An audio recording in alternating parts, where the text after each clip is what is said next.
Hey guys, what is up, কেমন আছেন সকলে? আশা করি ভালো। আজকে আমরা দেখতে চলেছি বাংলাদেশ বনাম যুক্তরাষ্ট্রের দ্বিতীয় টি-20 ম্যাচ। এই ম্যাচও হেরেছে। ভিডিওর আগেই বলে দেই, সিরিজ হেরে বসে আছে বাংলাদেশ। এমনিতেই বাঙালি ভক্তরা ক্ষেপে আছে। সো যাই হোক, চলুন দ্বিতীয় ম্যাচটি উপভোগ করি। কেমনে হারলো? প্রথমে ব্যাটিংয়ে নামে যুক্তরাষ্ট্র। প্রথম উইকেটের পতন ঘটায় রিশাদ হোসাইন। 6.3 ওভারে 44 রানে যুক্তরাষ্ট্র 1 উইকেট হারায়। গোসকে হারিয়ে 2 উইকেটের পতন ঘটায় রিশাদ হোসাইন। মুস্তাফিজুর রহমানের বলে জনস আউট হয়ে 3 উইকেটের পতন হয়। নিউজিল্যান্ডের সাথে বিশ্বাসঘাতকতা করা প্লেয়ার কোরি অ্যান্ডারসনকে বোল্ড আউট করে দেয় শরীফুল ইসলাম। 18 ওভারে 4 উইকেটের পতন। অধিনায়ক মোনাক প্যাটেলকে বোল্ড আউট করে শরীফুল ইসলাম। 19 ওভারে 128 রানে 5 উইকেট নেই যুক্তরাষ্ট্রের। হারমিত সিং বাঁধন মুস্তাফিজুর রহমানের বলে ক্যাচ তুলে দেয়। যুক্তরাষ্ট্রের রান 134।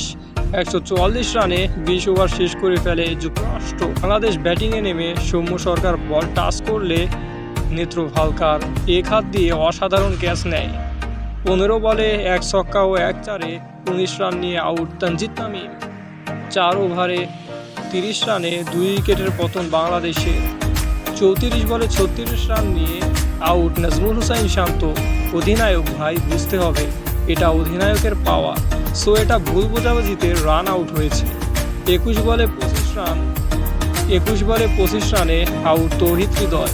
92 রানে 4 উইকেটের পতন। 14 ওভারে 4 বলে মাহমুদুল্লাহকে হারিয়ে অসহায় হয়ে পড়ে বাংলাদেশ। 16 ওভার 5 বলে 6 উইকেট হারায় বাংলাদেশ। সাকিব আল হাসান 23 বলে 30 রান করে। তানজিদ সাকিব, তারপর শরীফুল ইসলাম আউট হয়। আলী খান সেই উদযাপন করে। আলী খান উদযাপন করলে মানা যায়, ভালো বল করে ব্যাটায়।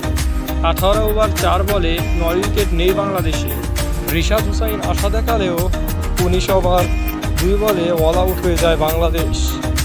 6 রানের জয় পায় যুক্তরাষ্ট্র। মুস্তাফিজুর রহমান, রিশাদ হোসাইন ও শরীফুল ইসলাম পেয়েছে 2টি করে উইকেট। সো গাইস, এটাই দ্বিতীয় টি-20 ম্যাচ রিভিউ ভিডিও। আর আজ এখানেই বিদায় নিচ্ছি আমি, ওমর ফারুক। সবাই ভালো থাকবেন, সুস্থ থাকবেন। আল্লাহ হাফেজ।